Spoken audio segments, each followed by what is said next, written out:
नमस्कार मित्रांनो, स्वागत आहे तुमचं आत्ताच्या ब्रेकिंग न्यूजमध्ये। मित्रांनो, साताऱ्यामध्ये अंगणवाडी सेविकांच्या वतीनं आज अनोख्या पद्धतीनं आंदोलन करण्यात आलं। त्यांच्या या आंदोलनाची चांगलीच चर्चा दिवसभर सुरू होती।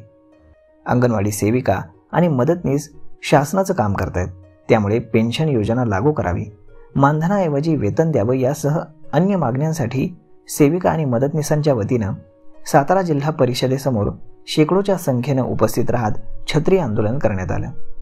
यावेळी अंगणवाडी सेविकांच्या वतीनं जोरदार घोषणाबाजी देखील करण्यात आली। यावेळी अंगणवाडी सेविकांच्या वतीनं विविध मागण्यांचं निवेदन हे मुख्य कार्यकारी अधिकारी यांना देण्यात आले।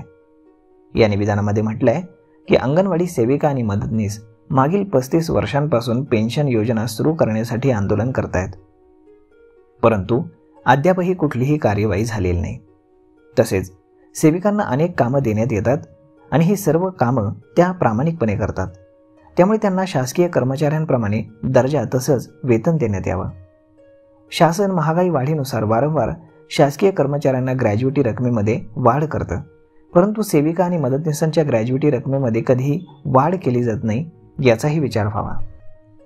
सेविका या अर्धवेळ कर्मचारी असून शासन पूर्ण वेळ काम देते, त्यामुळे शासनाने सेविकांना पूर्व प्राथमिक शिक्षिका म्हणून घोषित करावं। शासन नवी योजना लागू करतं तेव्हा अंगणवाडी सेविकांनाच काम आणि मोबदला दिला जातो, तरीही सेविका आणि मदतनीस या दोघींचाही विचार करून त्यांना आर्थिक लाभ वितरित करावा। कोरोना काळातील 21,000 रुपयांचा प्रोत्साहन भत्ता हा लाभ तातडीने द्यावा, अशा अनेक विविध मागण्यांसाठी हे आंदोलन करण्यात आलं होतं।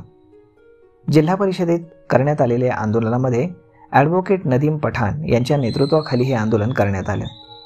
यामध्ये संघटनेच्या राज्य अध्यक्षा सुजाता रनवरे, जिल्हाध्यक्षा अर्चना आहिरे, संघटक संदीप माने, विठ्ठल सुळे यांच्यासह शेकडोंच्या संख्येमध्ये सेविका आणि मदतनीस सहभागी झाल्या होत्या। तर मग आता पाहूयात की राज्य सरकार या मागण्यांचा कधी विचार करते आणि कशा पद्धतीने अंगणवाडी सेविकांना याचा लाभ मिळतोय हे पाहणं जास्त औत्सुक्याचं ठरेल।